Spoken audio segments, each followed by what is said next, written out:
Hello students, welcome to Gupta classes. इस lecture में मैं आपको शियर फोर्स डायग्राम और bending moment diagram cantilever beam के लिए, लेकिन जो है उसमें लोड कैसा दिया हुआ है। लोड उसमें पॉइंट लोड है, यूडीएल है और एक एक्सटर्नल मूवमेंट भी दिया गया है। एक्सटर्नल मूवमेंट क्या होता है? एक्सटर्नल मूवमेंट जैसे कि बीम है, किसी पॉइंट पे इस तरीके से मूवमेंट लगा होता है तो उसको हम क्या कहते हैं? External movement. इसको हम क्या बोलेंगे? External movement. इसको हम क्या बोलेंगे बच्चों? एक्सटर्नल मूवमेंट बोलेंगे। और इस एक्सटर्नल मूवमेंट को केवल अगर ये लगा हो या नहीं लगा हो, शियर फोर्स डायग्राम पे कोई फर्क नहीं पड़ेगा। हाँ, बेंडिंग मोमेंट डायग्राम पे फर्क पड़ता है। ठीक है, तो बेंडिंग मोमेंट डायग्राम में जब बेंडिंग मोमेंट का हम एक्सप्रेशन लिखेंगे तो वहां पे ये चीज जो है, अगर क्लॉकवाइज है तो पॉजिटिव में हम ऐड कर लेंगे और एंटी क्लॉकवाइज है तो निगेटिव में हम करके ऐड कर लेंगे उसको। तो इस तरीके से हम चेंज कर लेंगे। तो आइए देखते हैं कैसे हम इसको सॉल्व करेंगे। तो आपको ए बी एक दिया है, ए बी एक जो है कैंटिलीवर बीम दिया है। बी पॉइंट पे क्या है? सॉरी, ए बी एक कैंटिलीवर बीम है। ए पर क्या है? फिक्स है। बी पॉइंट एक क्या दिया है? पॉइंट लोड दिया है। और जो है सी पे एक एक्सटर्नल मूवमेंट क्लॉकवाइज दिया है। और जो है एसी रीजन में, एसी जो है लेंथ पे क्या दिया है? यूडीएल दिया है। और यूनिफॉर्मली डिस्ट्रीब्यूटेड लोड जो दिया गया है उसका जो है इंटेंसिटी कितना दिया? 10 किलो न्यूटन पर मीटर। मतलब ये जो दिया है लेंथ, ये जो ऊंचाई दी गई है, हाइट दी गई है, वो कितना है? 10 किलो न्यूटन दिया है। कितना है?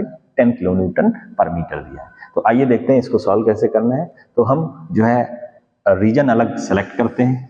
ठीक है, तो रीजन में देखिए, एक ये रीजन बन जाएगा और एक ये रीजन, दो रीजन बनेंगे, एक बीसी और एक एसी रीजन। तो आइए शियर फोर्स ड्रॉ करते हैं। शियर फोर्स ड्रॉ करने के लिए हमें शियर फोर्स कैलकुलेट करना पड़ेगा। कौन सा रीजन में? बीसी रीजन में। तो बीसी रीजन के लिए हमने आपको बताया फ्री इंड से इस तरफ हम आगे बढ़ेंगे। ये कितना है डिस्टेंस? एक्स। यहाँ पे खड़े हो जाए तो हमें फोर्स कौन सा दिखेगा? 10 किलो न्यूटन। तो शियर फोर्स हम लिख सकते हैं कितना? 10। दूसरा जो रीजन है ये क्या है? एसी रीजन है। तो एसी रीजन में शियर फोर्स हम क्या लिख सकते हैं? देखिए, एसी रीजन में हम मान लीजिए यहाँ पे खड़े हैं और ये डिस्टेंस यहाँ से सी से कितना है? एक्स। तो हम इधर से राइट डायरेक्शन में देखेंगे तो हमें क्या दिखेगा? 10 दिखेगा। और एक लोड जो है ये भी दिखेगा हमें। ये कितना होगा? हमने एक्स माना है इसको, इस लेंथ को कितना लिया है? एक्स। तो इसका जो है लोड कितना हो जाएगा? 10x हो जाएगा, प्लस 10x। अब हमें जो है शियर फोर्स निकालना है। अगर सी पॉइंट पे निकालना है तो x बराबर 0 रख देंगे यहाँ पे, तो कितना हो जाएगा? 10। शियर फोर्स अगर हमें ए पे निकालना है तो x जोड़ू कितना रख देंगे? x जोड़ू देखिए ये 4 मीटर है तो यहाँ पे 4 मीटर रख देंगे। तो यहाँ पे हमें कितना मिल जाएगा? 4 10 जा 40 प्लस 10 50 मिल जाएगा। तो 10 से 50 हमें क्या बनाना है? एक लाइन बनानी है। 10 से 50 हमें क्या बनाना है? एक लाइन बनानी है। ठीक है, तो यहाँ से देखिए, यहाँ पे शियर फोर्स कितना है? 10। ठीक है, और 10 जो है यहीं से ही जैसे आगे बढ़ेंगे रहेगा 10। तो ये 10 हमने बना लिया ये। ठीक है, ये कितना है? 10 किलो न्यूटन। और फिर उसके बाद क्या है? लाइन बनानी है कितना? 50। ये जो है कितना है? ये 50 मान लीजिए, 50 किलो न्यूटन। और ये लाइन इस तरीके से। ठीक है, तो ये हमारा क्या बन गया? ये जो है शियर फोर्स डायग्राम बन गया। क्या बन गया बच्चों? Shear force diagram. तो यूडीएल के केस में जो है shear force diagram incline line होती है, राइट। इस तरीके से लाइन हम बना सकते हैं। तो शियर फोर्स डायग्राम हम इसको लिख सकते हैं। शियर फोर्स डायग्राम क्या है? ये पॉजिटिव। नेक्स्ट जो है बेंडिंग मोमेंट डायग्राम के केस में हम इसको जो है सॉल्व करते हैं। तो आइए बेंडिंग मोमेंट डायग्राम के लिए बेंडिंग मोमेंट निकालेंगे कहाँ पे? बीसी रीजन में निकालेंगे। अब बीसी रीजन में जो है हम निकालेंगे तो बेंडिंग मोमेंट का एक्सप्रेशन क्या होगा? और बेंडिंग मोमेंट का एक्सप्रेशन क्या होगा? यहाँ पे देखिए, यहाँ पे खड़े हो जाएंगे। शियर फोर्स क्या आ रहा था? 10। वही जो है मोमेंट प्रोवाइड करेगा कितना? डिस्टेंस से मल्टीप्लाई करेंगे तो क्या होगा? 10x। 10x और ये क्या होगा? पॉजिटिव होगा। तो 10x हो गया। अब देखिए यहाँ पे जो है x वैल्यू 0 रख देंगे तो यहाँ पे 0 आएगा, और यहाँ पे x वैल्यू कितना रख देंगे? 3 रख देंगे तो हमें कितना मिल जाएगा? 30 मिल जाएगा। तो बेंडिंग मोमेंट बी पॉइंट पे क्या हो जाएगा? 0। और बेंडिंग मोमेंट सी पॉइंट पे क्या हो जाएगा? जब x वैल्यू 3 रख देंगे तो कितना हो जाएगा? 30 हो जाएगा। कितना हो जाएगा? 30 हो जाएगा। ये 3 डिस्टेंस है ना, इसलिए 30 आ जाएगा।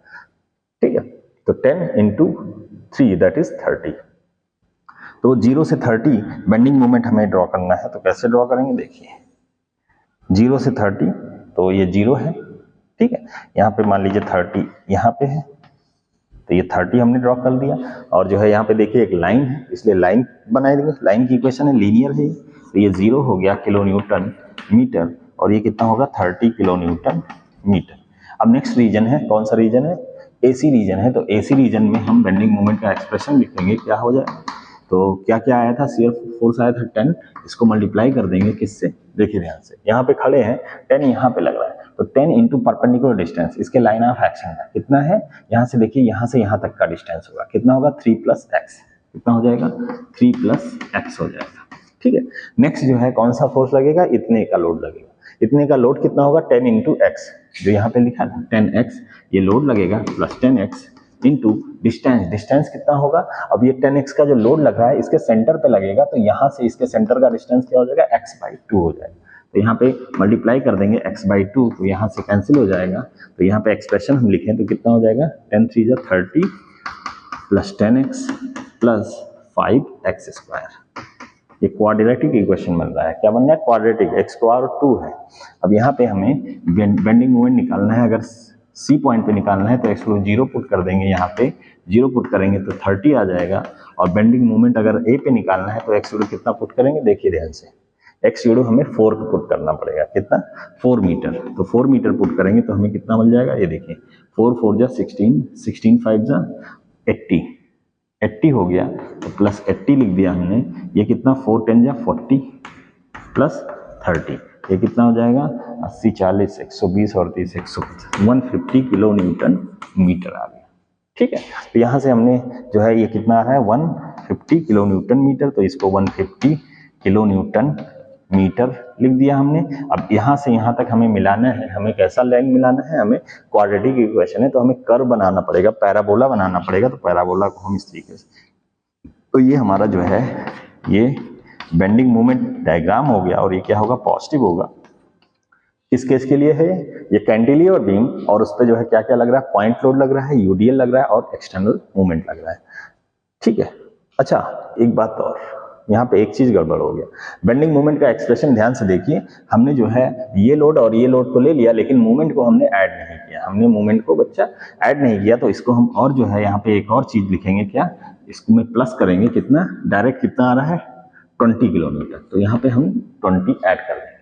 ठीक है, देखिए यहाँ पे मूवमेंट एक्सटर्नल आ रहा है, तो इस रीजन में जैसे जाएंगे ये एक्सटर्नल मूवमेंट को कंसीडर करेंगे, और ये कितना है 20 है, ये कितना है 20, हम 20 ऐड कर देंगे। तो यहाँ पे हमारे एक्सप्रेशन में 20 आ जाएगा, और यहाँ पे कितना आ जाएगा, ये ध्यान से देखें तो ये कितना हो जाएगा 50 हो जाएगा, और यहाँ पे 30 + 20 और होगा, तो इस केस में कितना होगा 170 हो जाएगा। ठीक है, तो 50 से 170 ये कितना है, ये 170, और यहाँ पे क्या होगा, ये जो है 30 यहाँ पे होगा, लेकिन यहाँ पे क्या होगा, देखिए ध्यान से, इस केस में इस एक्सप्रेशन से क्या होगा, ये 50 हो जाएगा, यहाँ 50। ठीक है, 50 किलो न्यूटन मीटर, और यहाँ से हम इस तरीके से इसको ड्रॉ करेंगे। तो ये जो है हमारा बम्प आ गया, जो है कि जो है अचानक बेंडिंग मोमेंट की वैल्यू क्या हो गई, इंक्रीज हो गई। बेंडिंग मोमेंट की वैल्यू क्या हो गई, इंक्रीज हो गई। कहाँ पे इंक्रीज हो गई, इस पॉइंट पे। कौन सा, इस पॉइंट पे। कौन सा पॉइंट है, ये सी पॉइंट पे। सी पॉइंट पे बेंडिंग मोमेंट इंक्रीज हो गई, तो ये हमारा बेंडिंग मोमेंट डायग्राम हो गया, और ये पॉजिटिव। अचानक इंक्रीज हो गई, कहां से 30 से 50, क्यों, क्योंकि 20 किलो न्यूटन मीटर का क्या लग गया, एक्सटर्नल मूवमेंट लगा। इस तरीके से अचानक बम्प आपको दिखेगा। अचानक क्या होगा, बम्प दिखेगा। तो जो है ये कब होगा बम्प, वो भी बेंडिंग मूवमेंट डायग्राम में, जब जो है एक्सटर्नल मूवमेंट जो है आएगा, तभी जो है ये अचानक आपको इंक्रीज करता हुआ मूवमेंट दिखेगा, या जो है एंटी क्लॉकवाइज है तो डिक्रीज करता हुआ दिखेगा। ठीक है, क्योंकि माइनस में हम कर देंगे। ठीक है, तो इस तरीके से इस टाइप के क्वेश्चंस को हम आसानी से सॉल्व कर सकते हैं, और बेंडिंग मोमेंट डायग्राम और शियर फोर्स डायग्राम को आसानी से ड्रॉ कर सकते हैं।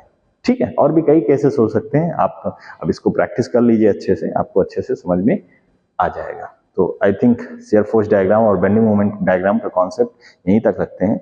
ठीक है, अब आपको छोटी छोटी चीजें आपको जो है ध्यान रखना है। जैसे एक होता है पॉइंट ऑफ कॉन्ट्राफ्लेक्सर। पॉइंट ऑफ कॉन्ट्राफ्लेक्सर में क्या होता है, अगर बेंडिंग मोमेंट डायग्राम अगर बनाते हैं आप, बेंडिंग मोमेंट डायग्राम में अगर जो है बेंडिंग मोमेंट की वैल्यू का नेचर जो है चेंज होता है। नेचर चेंज होता है मतलब वो जो है लाइन को कट कर रही है, जो स्पैन है उस लाइन को कट कर रही है, तो क्या होगा, नेचर चेंज होगा। नेचर चेंज का मतलब होता है पॉजिटिव से निगेटिव अगर चेंज हो रहा है, या निगेटिव से पॉजिटिव चेंज हो रहा है, तो इस केस में इस पॉइंट पे, जिस पॉइंट पे बेंडिंग मोमेंट की वैल्यू 0 हो जाती है, उसको कहते हैं पॉइंट ऑफ कॉन्ट्राफ्लेक्सर। पॉइंट ऑफ कॉन्ट्राफ्लेक्सर, ये आपको ध्यान रखना है। ठीक है, तो आई थिंक शियर फोर्स और बेंडिंग मोमेंट के लेक्चर ओवर हो चुके हैं। इसके बाद हम लोग ट्रसेस वगैरह जो है देखेंगे। Thank you very much.